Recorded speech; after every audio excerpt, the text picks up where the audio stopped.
People believe that entrepreneurs and builders build companies because they want to make money. The truth is not true. The people that really want to build, they don't do it because of money. A lot of first-time founders waste their time. Because it's one thing for you to have a passion for a problem. It's another thing for you to understand what it takes to solve that problem. So one of the things I did, I spent quite a bit of time really studying the US financial system. Just to understand, okay, what really is are the components of this thing they call finance, And what I learned was tech is not code. Tech is a productivity multiplier. It actually has nothing to do with code. If you are building software that only one person uses, you are not better than the person that is doing it manually. The magic of tech is that it solves a problem at scale. So if you cannot solve a problem at scale, it's not tech. What do you look out for now? I think the biggest thing I look out for now is a sense of mission. How do you judge that? There are many ways. So thank you all for coming. I appreciate, but we are familiar with each other, so don't worry about all those things. But I think for me, a lot of this comes from experience. So what do I mean by that? I remember when we started Andela. We started Andela in the middle of Ebola. So just to picture, right? We didn't have space. We had foreign trainers coming in. And we're all in a room that was like a quarter of this size. And we had to train 50 people in a boot camp. And they were going to be shoulder to shoulder. So you're really trusting God in that scenario because anything can happen. And we're not doing vital signs. We're not doing anything. In fact, quite frankly, the gathering would have been illegal if it was COVID. That was where we started Andela. And a lot of people said, this thing is not possible. A lot of investors left the markets because, this is too dangerous for me to be here. That was Andela.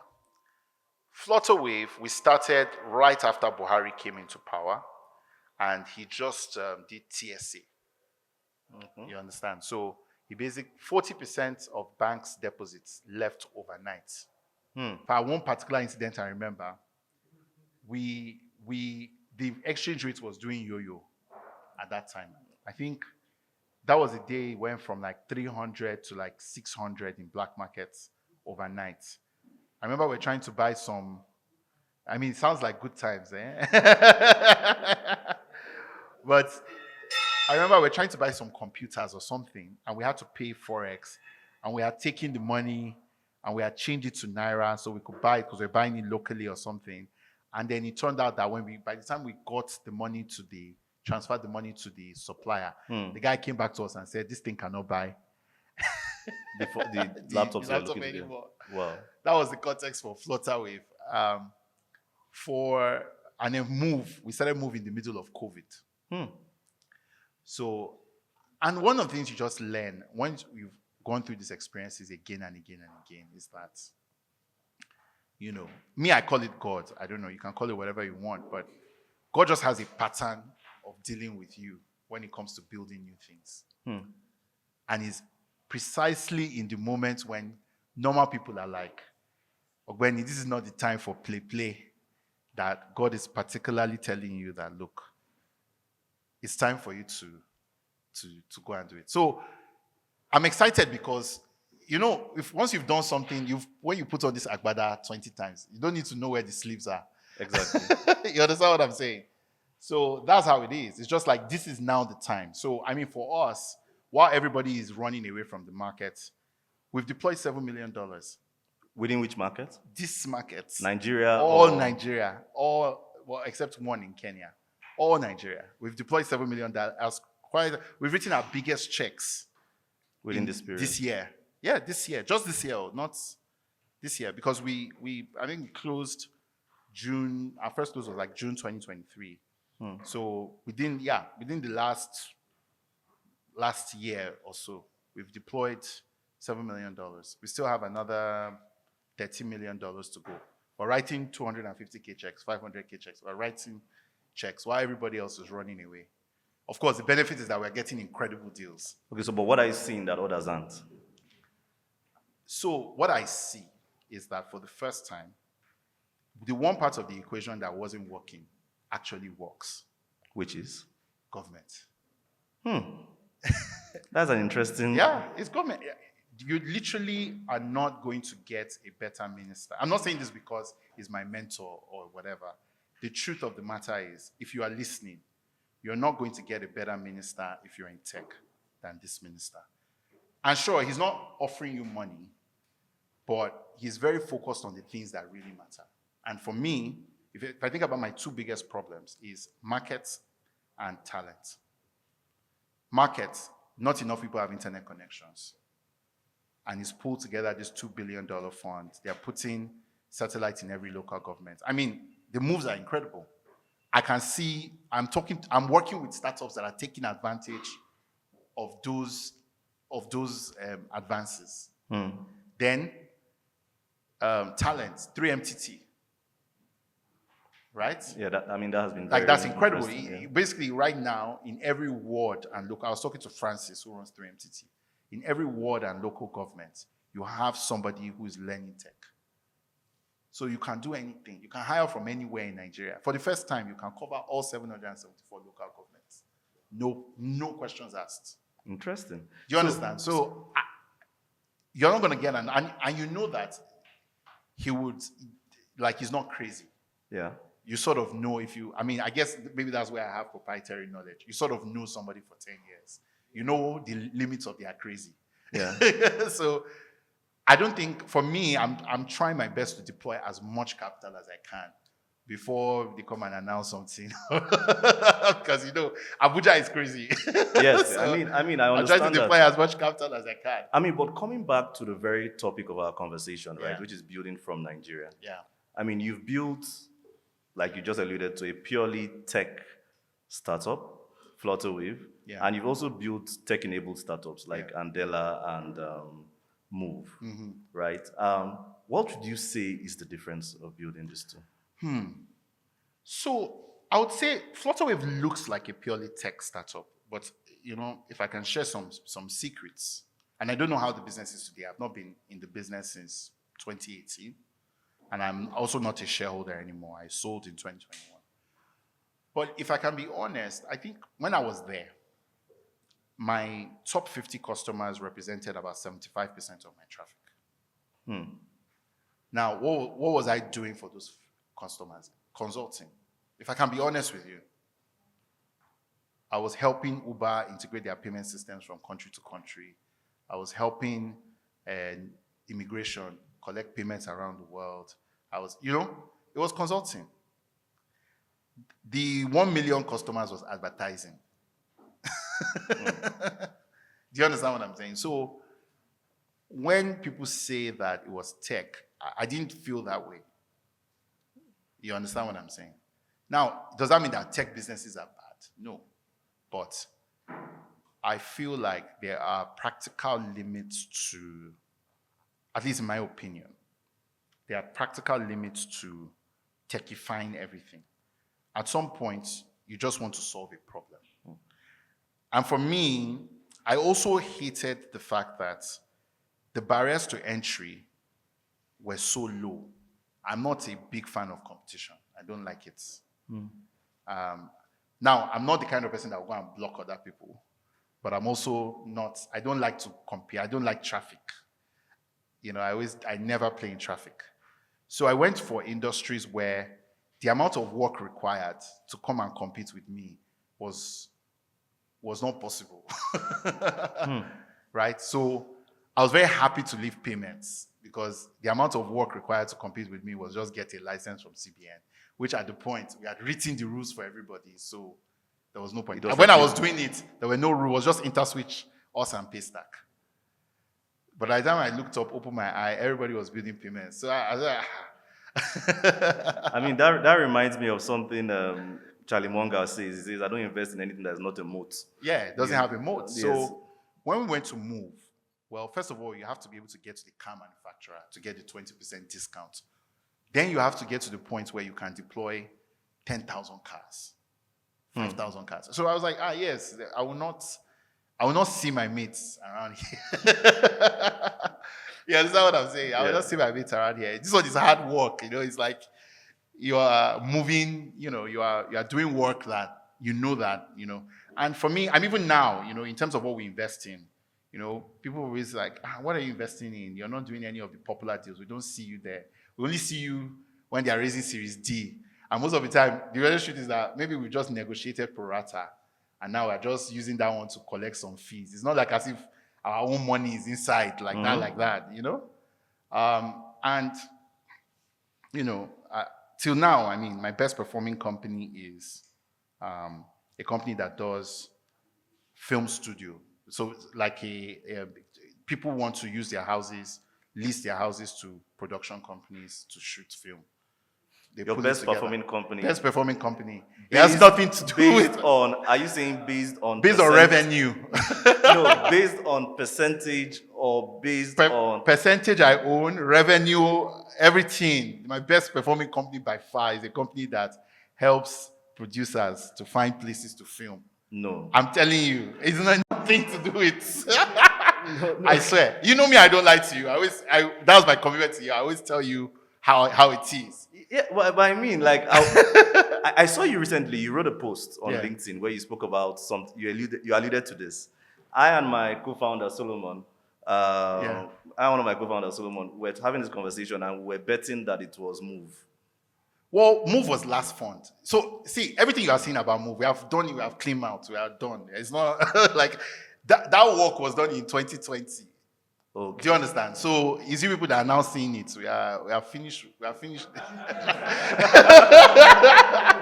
It's old news now. Fair enough. So the one that we are looking for now are the companies that is fresh bread. Is freshly baked bread. No, because I mean the reason I'm saying that I don't want anyone leaving this room saying I want to go into film location. You can, but I can assure you will fail. So. I mean, I happen to be in the space, right? Yes. I mean, I produce some know movies. What? You probably used us. You probably used us without knowing. It's possible. You probably used us without knowing. Because there's barely any major picture, I would say, in the last 12 months that hasn't used our service. Interesting.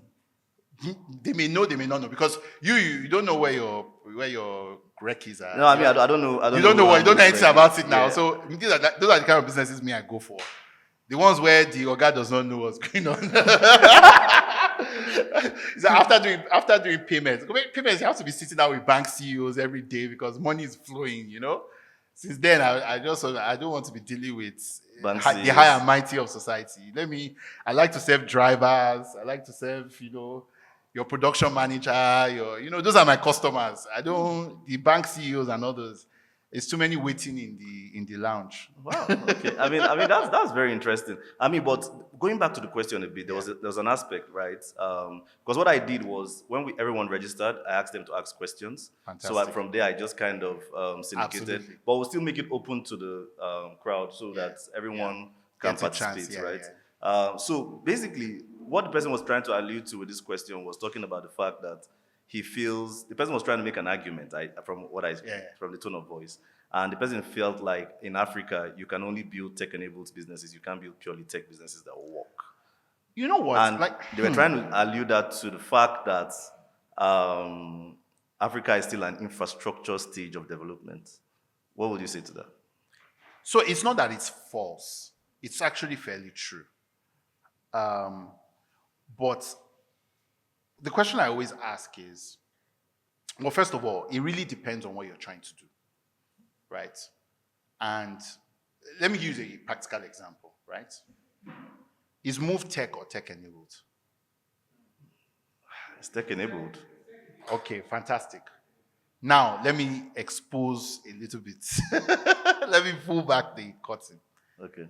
Move is actually pure tech. How? Okay, now I'll explain. Those cars you see, right? They are assets. They're actually not owned by Move. Okay. They are owned by investors, typically large development finance institutions, banks, large debt investors, asset managers. They've bought cars. Do you understand? Now, Move doesn't actually operate those cars. It gives them to drivers on the Uber platform.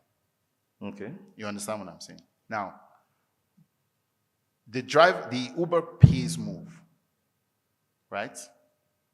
And then Move pays the driver less whatever they want to collect for right, for the car, for the car financing. If you actually look at Move's own system, all they're doing is managing liabilities. And then the only tech they have is that they have trackers on the car that can immobilize the car. They don't have any other. So are you saying the real business of Move is facilitating? That's it.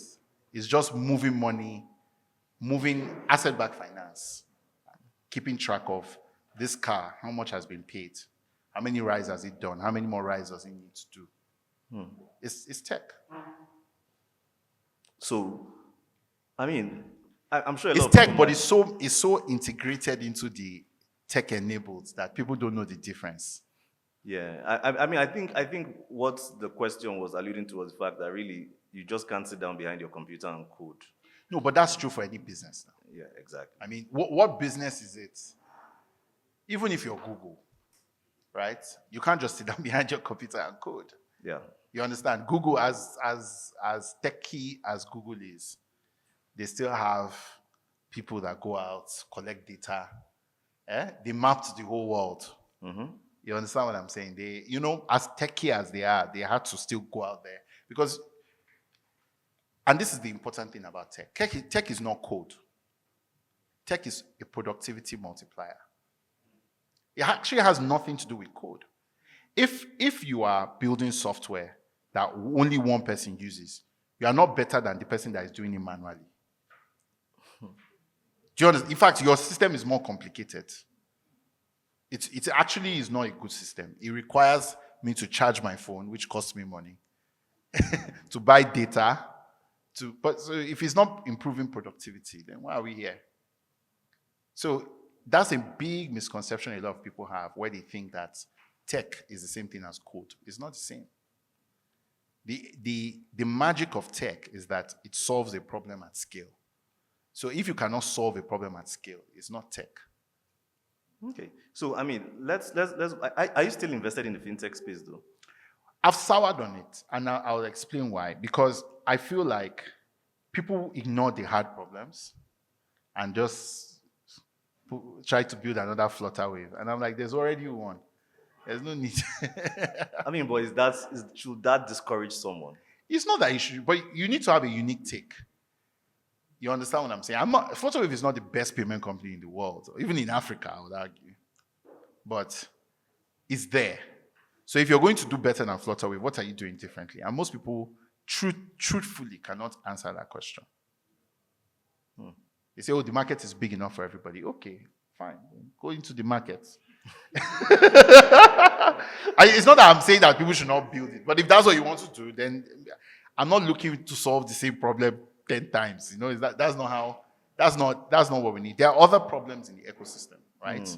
I mean, like I always tell people, so one of the things I did, I spent quite a bit of time really studying the US financial system, right? Just to understand, okay, what really are the components of this thing they call finance, And what I learned was, to be honest, there are 3 big forms of credits in the US outside of business credit. So for individuals, 3 big forms of credits: personal loans, auto loans, home loans. Nigeria, what we give as personal loans, quite frankly, I call it the credit to gambling pipeline. Everything that you give out, because of the way we give out credits, because it's cash-based, it actually increases the supply of cash. We are the problem that is making CBN governor to hike rates. Okay. It's true. We are the problem because so much of that money disappeared in bad loans and just inflated the economy. Do you understand what I'm saying? So, and what did the debtors do? What did the creditors, the loan companies do? They just punished the people that were still paying. So, okay, let's say, they'll say, okay, for example, they'll say, oh, you pay 60%, 60% interest, because they know that 40% of their customers or something would default. So they just add prime to your wahala and call it a day. You understand? They're not thinking. about, okay, what are you using that credit for? Because if they really looked at what most of that credit that was defaulted was used for, it was gambling, which obviously the money cannot come back mathematically. When you say gambling, you don't mean gambling. I mean gambling now. I'm telling you, gambling revenues rose in tandem with credits. That's the truth. So they're just like, yes. And you that decides to now pay your loan is the one that pays for it. Because you pay increased interest. Meanwhile, very simple products that they can do, like for example, it befuddles me that there's no mass end wage access product. How do you mean? So everybody gets salary, right? Or at least hopefully, if your employer is good. Well, we should be helping your employer, Sha. But my point is, you typically will get salary, right? Yeah. So you get paid at the end of the month. You have to wait till the end of the month, borrow all month, and then pay 15% interest on top of your salary. Meanwhile, what should actually be happening is that you should be able to borrow the amount of days you've worked for. Do you understand what I'm saying? Yeah. That's the basis of a functioning finance system, that you can borrow the amount of money you work for. That is like the basic liquidity requirement. And you shouldn't be having to take that loan at a 25% interest rate because it's guaranteed money. At the end of the month, you collect it. Do you understand what I'm saying? Yeah. So back to what I was saying. Personal credit, as far as I'm concerned, a lot of people just did the easy thing and started distributing cash, which then went to inflate the economy, which went to betting. Auto loans, nobody cares. Do you understand? Now, if you wanted to really solve that auto loan problem, you have to be thinking at scale. Yeah. You understand? Like, how do I get 3,000 cars a month on the road? Which would change the way you think about cars completely. Do you understand what I'm saying? Because very quickly you realize, hey, I should be assembling in free zones. Yeah. Very quickly you realize, wow, there was 1 year that imports in the finance bill they cut it by 70%. Do you understand? Which will create jobs. So we don't even have a conversation about that. Then every economy that struggles, the simplest thing that you can do is build homes. Because whether you are poor or not, you must stay somewhere. You need house. You need housing. And the core ingredients, 30% of the cost of a house is in land. Of which, if you are poor, do you choose where you live? You don't now. You live wherever you live. And most of everything else you need to use to build, especially if you're not building, I know your house is beautiful. They probably imported all the products. But if you're building for mekunus like me and you, like us, is yekbe, that's the core products. You understand? It's just beautifully designed in multiple different ways. Yeah. Do you understand what I'm saying? So everything you need, you can actually get locally. And then the rest of it is labor. Yeah, but then again, right? And nobody's touching that. Like what I'm just saying is like nobody's touching that. Even though that's a very simple... I think what's happening is that a lot of people are lazy to solve those problems. And it takes a lot. Let's not forget. There's no problem that doesn't take a lot. Yeah. Even sachet takes a lot. Can someone interpret what sachet is? All right. AOC will come and carry you. I'm just telling you that everything takes a lot. All right. So, the very title of this fireside chat is Building from Africa. Yes. Right. And one of the questions that was asked was, should we build for global markets? What are your thoughts? Should we build for global markets or should we build for African problems? Because right now there's been a lot of conversation around, build a product, but build for the globe. And then you say, build a product, but build for Africa. And there are different narratives. Yeah. What are you seeing? So here's my thing, right? You have to walk before you run.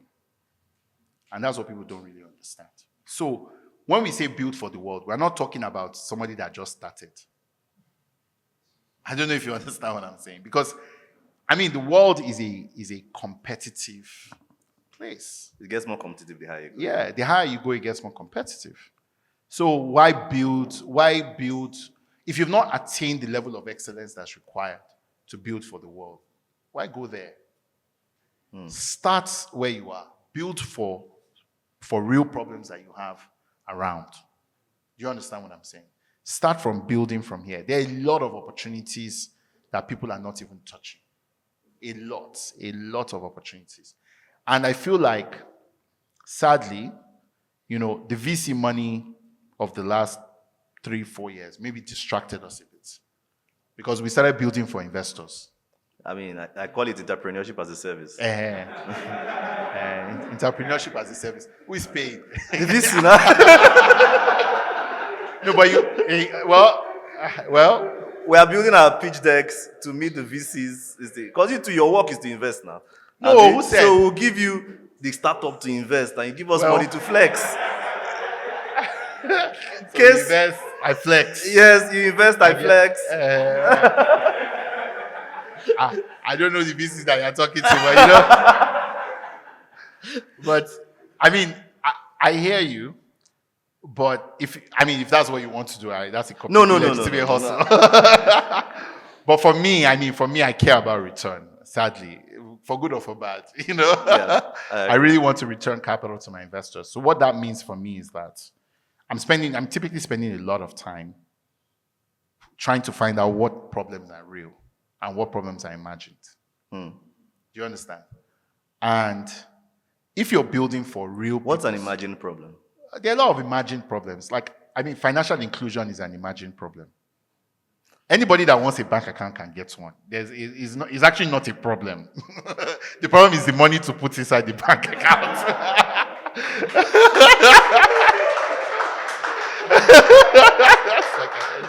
It's nothing. If you really want a bank account, it's really not that hard. So that one, I consider it an imagined problem. I think it was your speech at Platform. You spoke about economic inclusion. No, it was at a conference. I don't think it was Platform. I think. But I talked about how we should stop talking about financial inclusion. Yeah, because I don't believe in financial inclusion. I think it's a ruse. It's just a way to give MasterCard and Visa more money. Really? Yeah, that's what I believe. Every account they create, they will give you card now. Yes, sir. And you pay. And by the time you pay, you're back in the hole. Exactly. And they'll fund some fintechs and everybody will be happy. That's nothing to do. Every time you swipe your card, MasterCard and Visa are the only people that get paid. I agree. So they just co-opted the World Bank and everybody inside the hustle. That's all. As if everybody's getting paid. Nobody's complaining. Yeah. That's the truth. But it has nothing to do with people's actual lives. So I see things like that. The easiest way to lose me is to send me a deck about financial inclusion. There's no point. You just lost me from the word go. There are many other ones. For me, there's so many problems. For example, I personally think a lot of delivery companies are imagined problems. They're solving problems for the 1%. 95% of people, it's the money to buy the thing that is the problem. It's not, or where to find the thing they want to buy at an affordable price that is the problem. Not that somebody needs to deliver it to them. You understand what I'm saying? So it's an imagined problem. I will not press further on that particular one. No, I'm telling you, for me, it can evolve because it's a function of station. You get what I'm saying? But if you're thinking about solving a real problem, it's the basics. Food, job, shelter, power. Credit. Well, it depends on how you're delivering credit. Because the truth of the matter is the amount of money that is often delivered as credit is so small that the only thing you can do with this is bets. I really... It's true, I'm telling you. It seems like there's an inside joke between you and people in the audience right now because I really don't know so many people that bet. So I'm a bit... a good boy. I think I'm out of touch. Or maybe they are betting and they're not telling me. They're not telling you. I'm not telling you. I'm telling you. The only thing you can do, what are you going to do with 10,000 naira in Nigeria of today? I'll buy food. Once. And where would the money come from? How will you pay back? It's easiest you just do two sure odds. You understand? At least if you lose money, you try it. All right. So, you spoke about VC capital. Yeah. Right? And you spoke. I mean, in the past couple of years, we've seen a lot of mismanagement of capital, right? That VCs has put, and you guys have seen Shege. I mean, I think Kola, I know said that he thinks you need to open therapy group for VCs. Unfortunately, because the kind of things you guys see and the kind of stories I've heard, I mean, it's enough to make someone really be bothered. Wow. But I also believe that it's not an African thing only.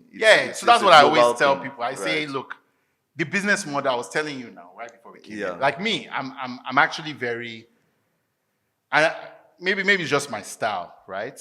But for me, I'm only looking for one or two. I don't bother myself with everybody.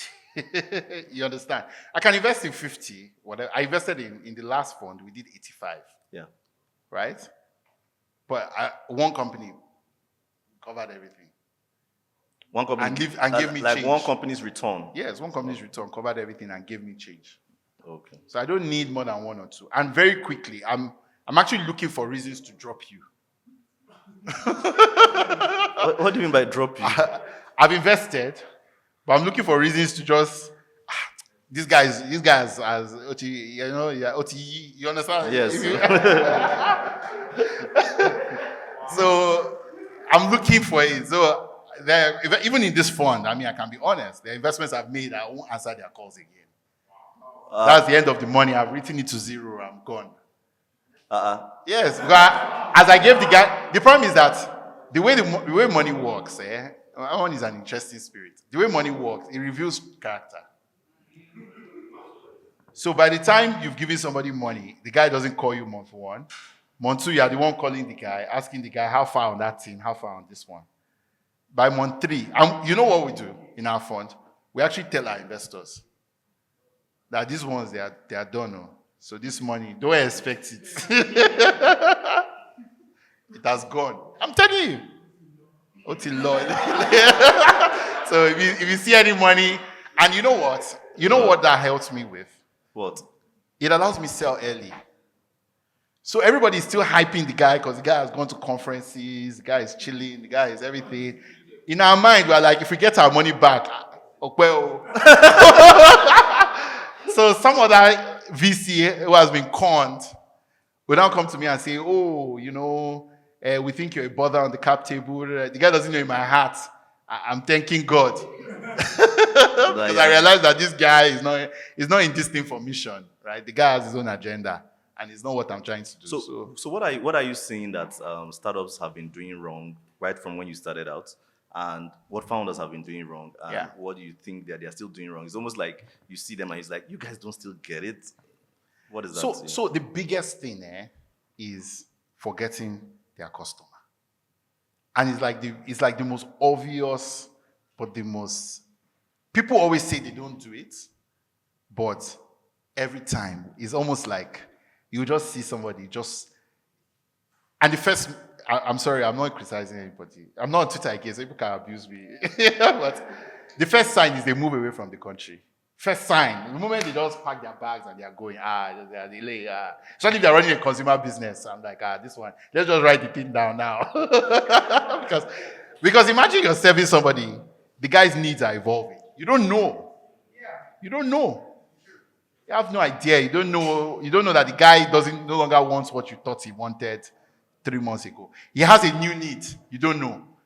Competition has reached him. You don't know. You self, you're not using the product. You don't know.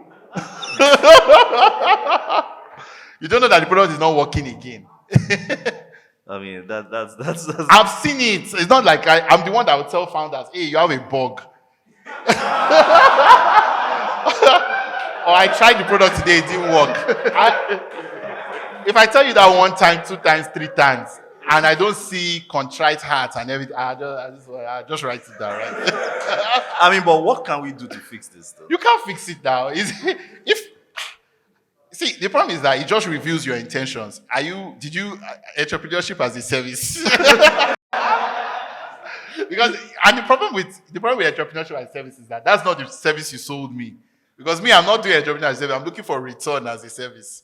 Fair enough. You understand what I'm Fair saying? enough. But if you want to sustain your lifestyle, and then that's number one. Moving away from your customers is always the number one. If I meet an entrepreneur, and they don't tell me anything new they've learned about their customer, you understand? They are not.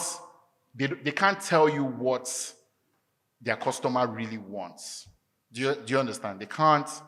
They have no window into the aspirations of their customers, into the impact their product has on their customers. They can't tell you stories about customers. That's what I'm listening for. Once I just hear, this one is. So, but what made you invest in them, though? So look, at the end of the day, right? Some things can only be proved out with money. Okay. So, and even when some things can be proved out with money, ambition is largely not a function of money. Okay. Do you understand? Ambition is not a function of money. The truth of the matter is that people believe that entrepreneurs build companies and builders build companies because they want to make money. The truth is not true. Yeah. It's never true. I've never seen it be true. So the people that really want to build, they don't do it because of money. So if you give them money and you take it off the list, you will see the people who really want to build and the people who are offering entrepreneurship as a service. Round 2, round 3. And all I need is just one guy. I don't need everybody. I just need one guy who believes enough in what he's building that is willing to die there. And that's the guy that will return my fund. Everybody else is, is follow come. You understand? Okay. You're just part of the model so that they will not say we are not working. The power So that's it's for the entrepreneur to choose. You won't be follow come or you want to be the master. So does that now mean? I mean, from what you're saying, what I'm drawing from it is that people should solve real problems, solve problems that they kind of are care like about. this. Because some people, if you notice one thing about the entrepreneurship as a service, I've now adopted your language, make you famous for it. If you notice one thing about the entrepreneurship as a service people, they are building for investors. They are not building for customers. Yeah. You understand? So it's very easy for them. Once they've gotten what they want from investors, service is complete now. Yeah. They look for the next investor. So now I mean, some people are better at it than others, right? Yeah. So if you come to me and you sold me something that you thought, maybe you were tracking my thoughts or you somehow figured it out or you did a really good con, right? Or even sometimes, actually, let me be honest with you, you even believed that you were building for your customers. But when the money came, your true intentions you just realized that, well, now I have this money, let me apply for global talent. Okay, so you understand what I'm saying? It's like you are really entering some people's address. Like they'll say, it's okay now. We see you when you come for the recommendation, so there's no problem. I will give it to you. Because, yes, we give you the recommendation because what's our own inside? We can't stop you now. You have already said it's zero. It's zero. Okay, but I mean, I think I will ask a final question before I move to the audience. Right now, if you were to start, you wrote something on Twitter recently talking about the fact that if you are a first-time founder, well, it was not on recently, but I mean, recently can be a year back. But I mean, if you are a first-time founder right now, you're going to find it real hard to raise money. Yeah, very difficult. Why did you say that? I think because, well, okay, if you take it from the perspective of people like me, who have a different view, right, of VC. For me, I'm asking myself, does this guy have enough life experience to really, and does he understand what it takes to build a company? Innocently, I'm just saying because it's one thing for you to have a passion for a problem. It's another thing for you to understand what it takes to solve that problem. There are two different things, right? So I'm asking myself that question. That's for me. The markets, most other VCs are just asking themselves, how foolish would I look if I back this guy and he ran away with my money? If he's a two-time founder, you can, you understand? Then some of them are asking themselves, who can I reference this guy with? Like, who is the person I'll call that will say, oh, I trust this guy? If you're a first-time founder, you have no track record. Do you understand what I'm saying? So I think a lot of first-time founders waste their time. So, but what would you advise a first-time founder? Just build the thing. Leave it. Build. Just build. Don't waste your time looking for. But you don't have money now. How will you build? If you don't have money, go and work. Come back when you have money. Ouch. It's true. It's true because nobody is going to give you money. It's just the facts. So either you're going to starve yourself to build that thing, or you can try, but Shasha doesn't work again. I mean, entrepreneurship as a service doesn't work again. Okay, I don't know Entrepreneurship as a service. Okay. Let's leave it at that. Yeah, I think it's a form of fraud, but that's just to be. Okay. But I'm just saying that it doesn't work because a lot of the investors, a lot of people that care about how they're perceived will say, look, I can't just give somebody that has. I don't have a paper trail of references. I don't have a paper trail of a profile. I don't have a paper trail of anything. So they're not even looking at what you're doing. They are just going to shut you down. You get what I'm saying?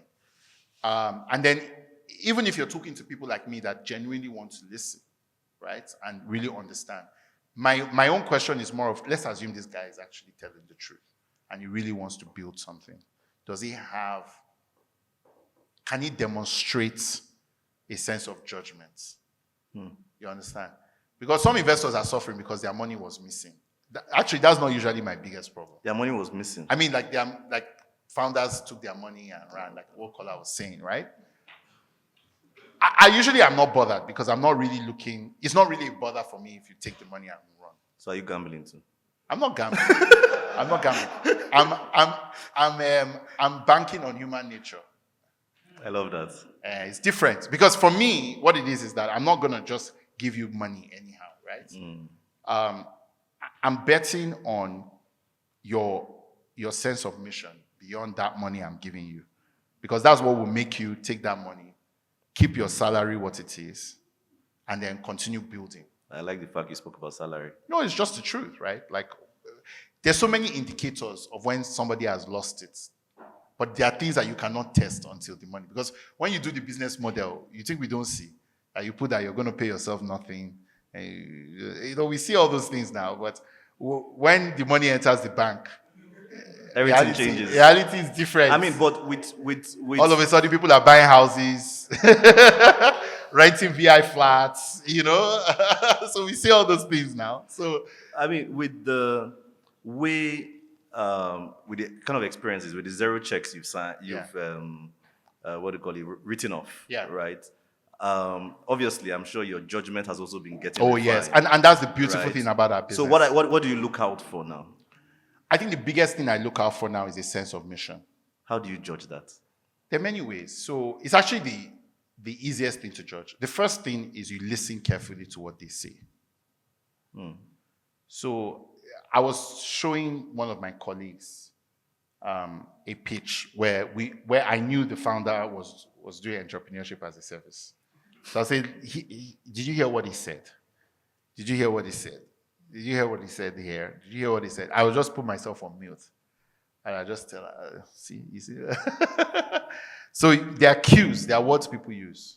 For example, once somebody comes to you to pitch you and they use unicorn, bang, it's done. It's over. Really? Yeah, once they come to you and say, we're building the next unicorn. You're just like, no. Let's move on. The pitch might as well end. They're very, very small cues. There are things they'll say that you know that their focus is on raising money, not on solving the problem. Do you understand what I'm saying?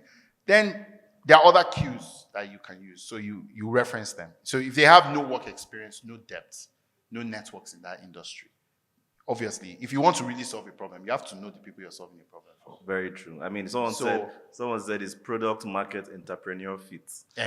You need to be the right entrepreneur to solve the problem. So if he's not spent 10 years in that space, you just know that this guy is not interested.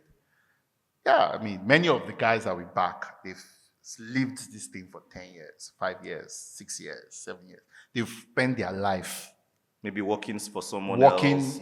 Sometimes working for somebody else. Sometimes is engaging people in the industry, working around the industry, doing other things that will give them insight into that problem. But you know, and then if there's no personal story that motivates them, you know that the person is not there for mission. They're talking about the people that have the problem as if they are strangers. Like a third person. Like a third person. The people that really want to solve a problem, they'll say, when I was 5, my mother, so and so happened. But people have started gaming this thing, shall. You can't game it. But you know what? We'll ask you questions. We'll ask you questions. By the time 2 and 2 is not adding up. You understand what I'm saying? So it's more of an art than a science. It's not really just... Yeah. And then you now add all of that with the fact that we are focused on particular problems. So we actually go and spend time with the people there. If you're not telling us something that we don't already know and can validate, we already know that you're not inside the markets. Okay. Do you understand what I'm saying? Yeah, I get it. But the one thing that I would say really, really consistently, and I think this is even the easiest screen that we use, is they have no skin in the game. No skin.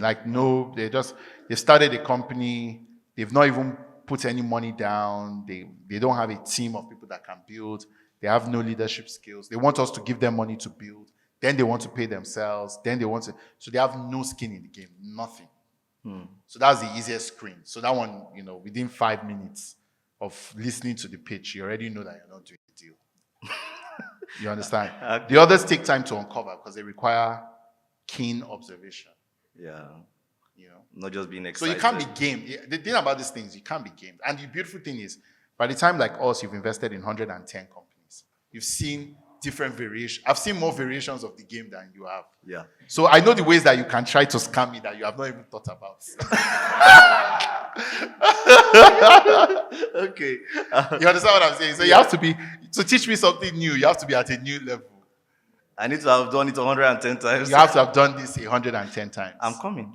Yeah. And there are some really interesting things I also do. So for example, there are many times that if I'm not sure, and I think it's because the truth of the matter is, false positives are many in our industry. You understand? And also false negatives.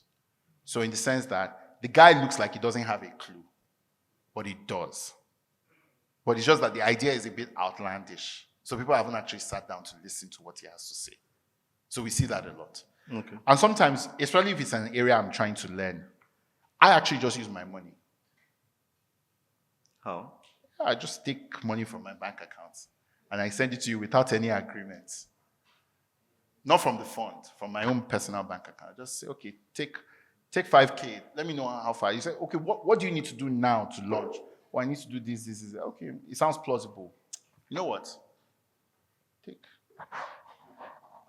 And you know the easiest thing? Many of them don't come back.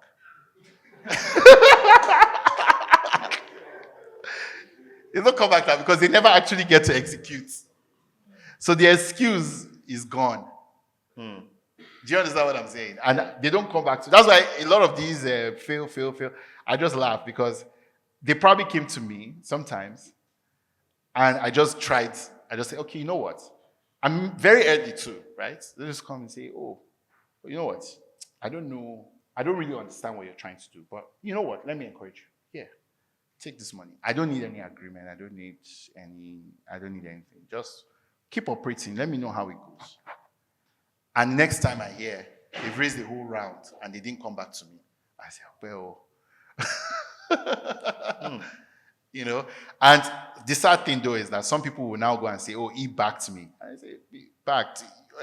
Investor, did you do your diligence? Because if I backed him, you understand what I'm saying? Shebi will have paper. That's why I don't give them agreements. Okay. It's an out. Yeah, I mean, because obviously you backing them is a form of validation. So some people will look at it and say, oh, maybe he will come and pay more, or he knows people, or this or that. And sometimes, and people just lie. And many times people don't ask me. So, yeah, and I don't go and look for trouble I didn't find. I'm not looking for. So, you won't spoil the game. Well, it's not that I don't spoil the game. Somebody asked me. That's the one thing I don't play with. I don't play with my endorsements. Yeah. So if somebody asks me about you, yes. I don't ever say, oh, he's an okay guy. I don't say that. He's either great guy or I don't recommend. I literally would tell people like, no, I've not had a good experience with this person. If I don't know, I will say I don't know. And most times the answer is actually I don't know. Because sometimes people might ask me and I'll just say, you know what, I actually don't know. I've not actually had any interaction with this guy. So you have to find out for yourself. All right. Thank you so much.